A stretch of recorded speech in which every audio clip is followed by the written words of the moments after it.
Halo semuanya, perkenalkan nama saya Vincent Cheng Chandra. Nama saya Edward Louis. Pada kesempatan kali ini, kami akan menjelaskan tentang teori dari analisis Melbourne Housing Market Problem dengan metode Supervised Learning. Selama 5 tahun terakhir, harga tempat tinggal di Sydney telah naik menjadi 73% dan di Melbourne menjadi 43%. Nah, karena kenaikan harga tempat tinggal ini, perumahan yang ada di Australia terus menimbulkan banyak kekhawatiran mengenai keterjangkauan yang buruk dan utang rumah tangga yang lebih tinggi lagi.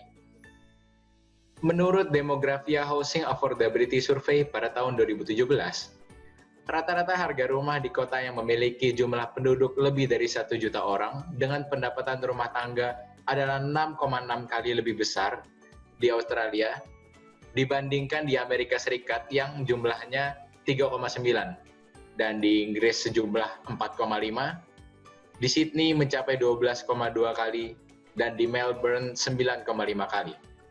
Oleh karena itu, diperlukan penerapan machine learning untuk mengatasi Melbourne housing market problem yang terjadi di Australia.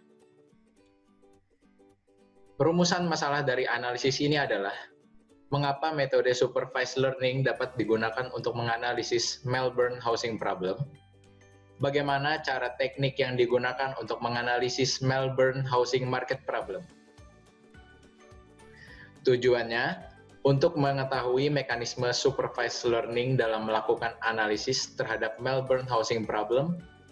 Kedua, untuk mengetahui cara kerja teknik pada supervised learning yang digunakan untuk melakukan analisis terhadap Melbourne housing problem. Lalu yang terakhir adalah sebagai referensi bagi penelitian yang akan dilakukan di waktu mendatang. Melbourne housing market ini memerlukan beberapa data penting tentang penjualan rumah di daerah Melbourne, seperti rooms, prices, distances, postcode, bedroom, bathroom, car, land size, building areas, year build, longitude, latitude, dan property count. Dataset ini memiliki seluruh data dari berbagai perumahan yang ada di daerah Melbourne dan sekitarnya. Dataset tersebut juga menjelaskan mengapa penjualan di Melbourne dan Australia berbeda tergantung dari sektornya. Machine learning merupakan aplikasi dari disiplin ilmu kecerdasan buatan atau artificial intelligence yang menggunakan teknik statistika untuk menghasilkan suatu model otomatis dari sekumpulan data, dengan tujuan memberikan komputer kemampuan untuk belajar.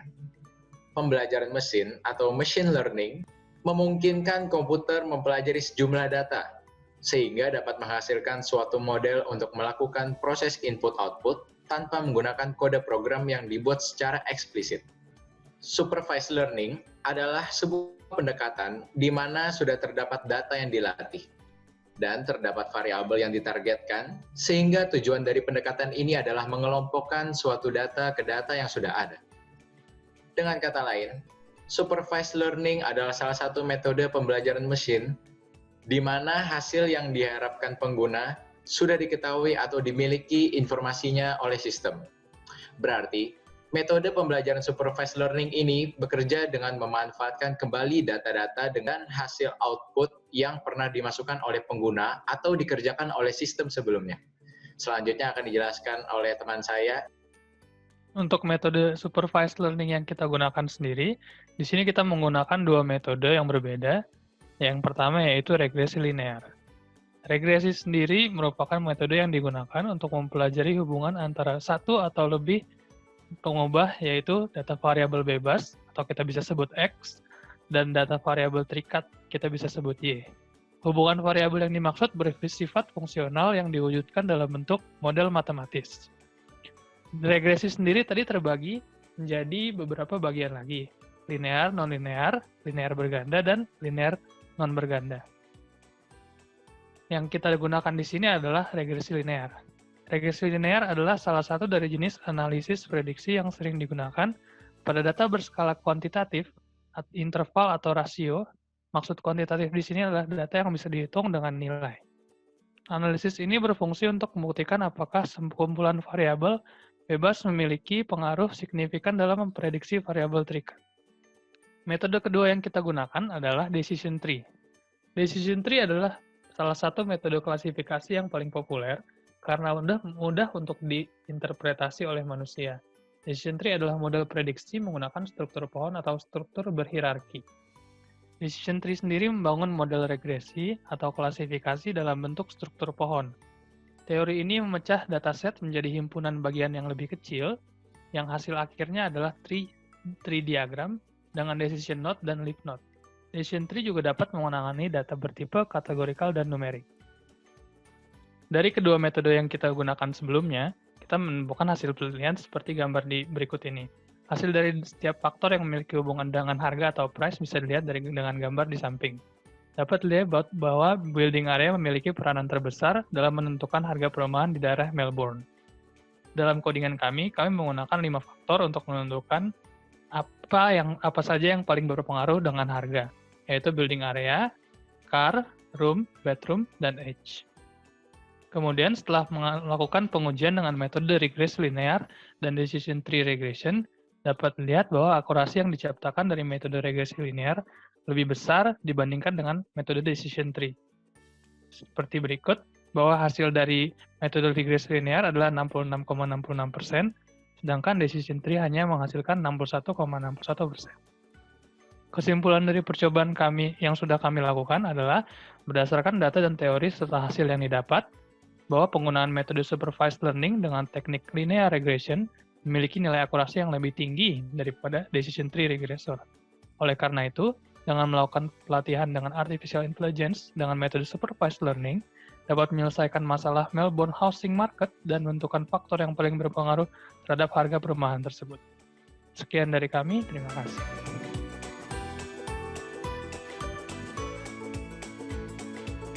Perkenalkan, kami dari kelompok G. Di sini kami menggunakan dataset Melbourne Housing Market. Pertama, yang akan menjelaskan untuk bagian coding adalah saya, Muhammad Abdul Rafi, dan juga saya Muhammad Riza.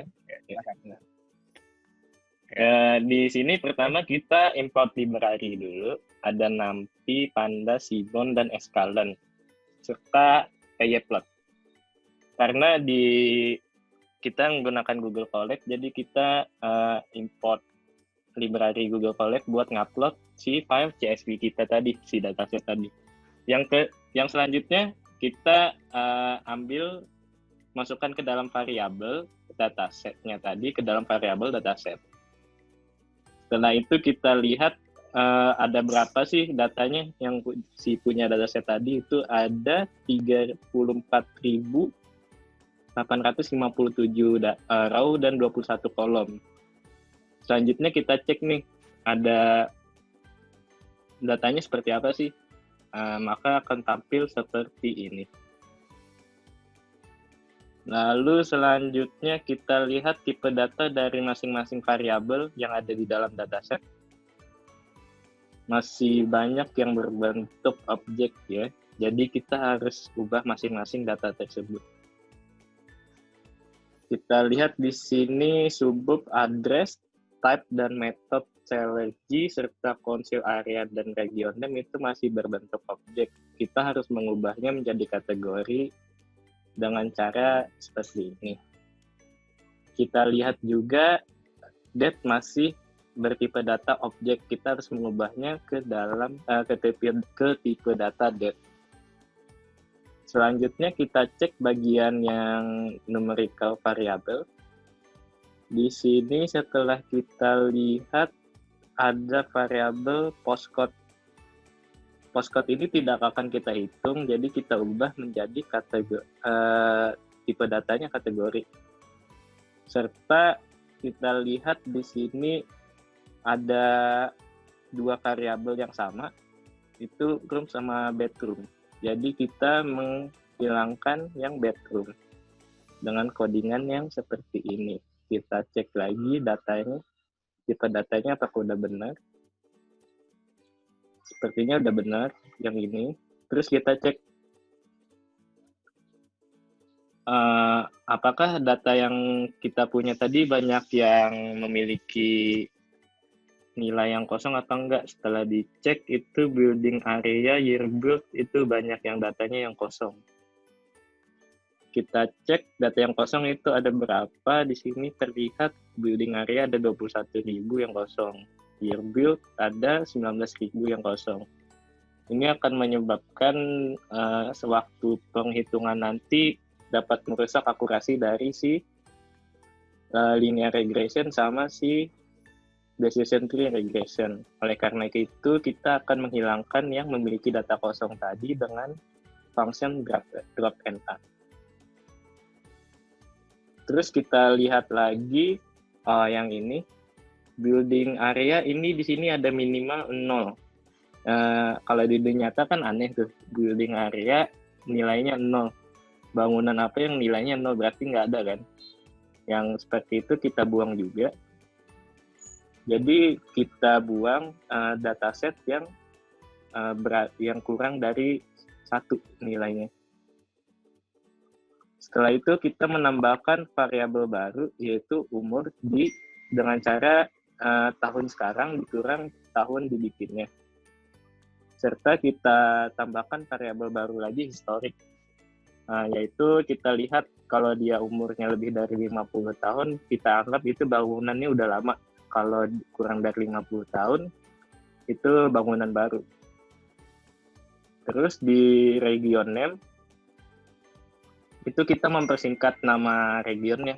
Jadi Northern Metropolitan itu kita singkat jadi NM, Western Metropolitan kita singkat jadi WM, begitu seterusnya. Selanjutnya akan dijelaskan oleh Raffi. Ya, oke. Selanjutnya tadi sudah dijelaskan untuk data pre-processing-nya oleh Saudara Riza.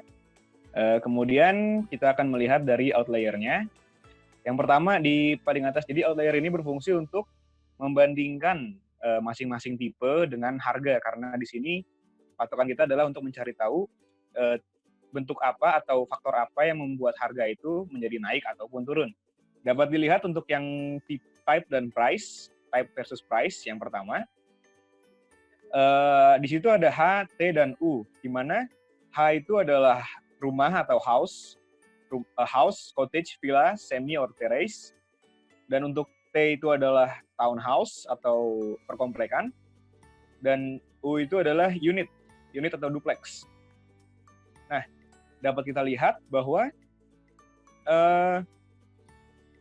untuk perumahan house, untuk H, variabel H, dia mediannya berada di antara 2 dan 0. Berada di antara 2 dan 0. Nah, hal ini dapat dilihat bahwa perbandingan harga antara type dan price itu berada di sekitaran nominal 2 atau 0.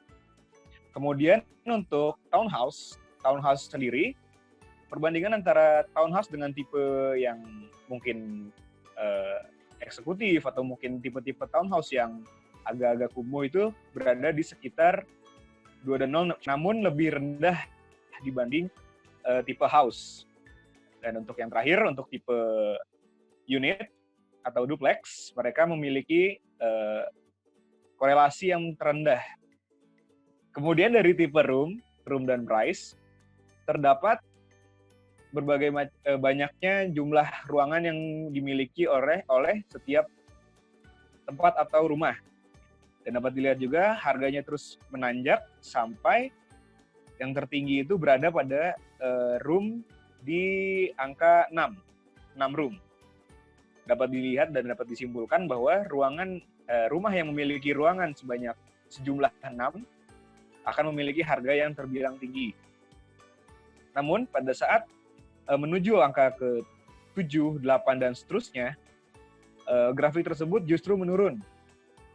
Kemudian kita akan melihat dari segi region name, di situ terdapat banyak sekali region yang ada di daerah Melbourne, Australia. Terdapat 2 tipe utama, yaitu tipe Metropolitan dan tipe Victoria. Dapat dilihat dari grafik tersebut bahwa tipe-tipe dari Victoria cenderung lebih rendah dalam pengaruhnya terhadap harga dibandingkan dengan tipe-tipe Metropolitan. Ya, selanjutnya kita lihat pada segi historik dan price. Pada tipe historik terdapat 2 variabel, yaitu contemporary dan historik. Untuk yang tipe contemporary adalah bangunan-bangunan yang memiliki umur yang terbilang masih baru atau bangunan-bangunan yang masih bersifat muda. Berbeda dengan tipe yang historik yang merupakan bangunan-bangunan yang sudah bersifat sudah lama atau tua, namun sangat digemari oleh orang-orang yang ingin membeli rumah di daerah Melbourne sana. Dapat dilihat bahwa bangunan dengan tipe historik memiliki harga yang terbilang lebih tinggi dibanding bangunan yang bersifat kontemporeri. Selanjutnya, kita akan membuat korelasi berdasarkan data-data yang sudah kita olah di atas tadi. Dapat dilihat dari data tersebut, data yang berhubungan dengan price dan memiliki nilai tertinggi adalah pada tipe building area untuk nomor satunya. Dapat disimpulkan kalau yang paling berkorelasi itu adalah building areas, rooms, bedroom, age, dan car. Oke, kemudian berdasarkan data yang sudah kita korelasikan tadi, terdapat 5 buah data yang menjadi data utama untuk dihubungkan dengan price, yaitu room, bedroom, building area, age, dan car. Ya, berdasarkan data yang tadi sudah kita olah, kita akan melakukan pengujian dan pelatihan terhadap artificial intelligence dan machine learning dengan menggunakan metode train test split. Oke, kemudian kita akan menuju ke linear regression. Pada metode ini, kita akan pertama kali membuat sebuah regression object dengan nama regressor, yang mana kita akan gunakan untuk melatih AI dari variabel regressor tersebut. Nah, variabel tersebut akan dilatih dengan menggunakan X-train dan Y-train, sehingga dibuat sebagai perbandingan untuk harga yang sesuai dengan price-nya.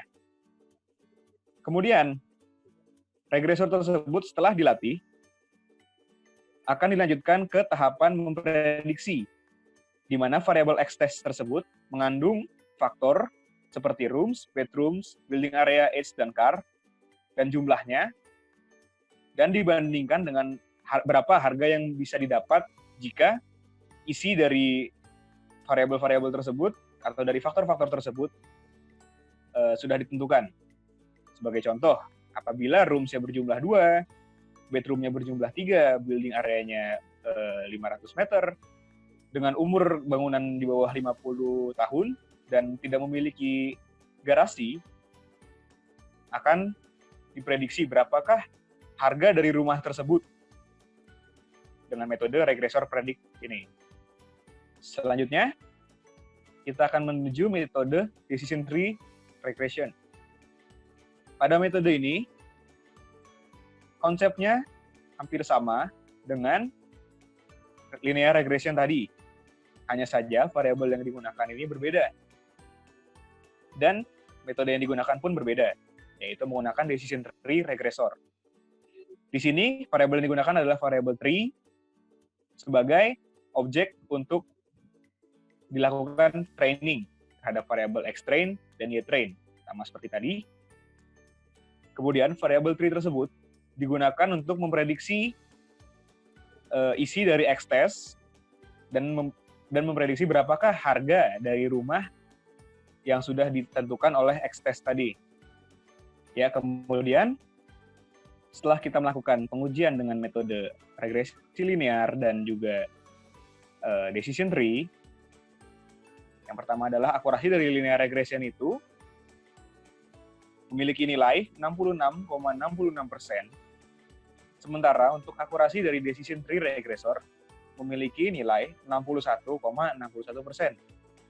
Dapat disimpulkan bahwa pengujian dengan metode linear regression memiliki nilai akurasi yang relatif lebih besar atau lebih tinggi dibandingkan pengujian yang dilakukan dengan metode decision tree regressor. Sekian untuk penjelasan mengenai dataset dan linear regression dan decision tree regression berdasarkan supervised learning. Terima kasih.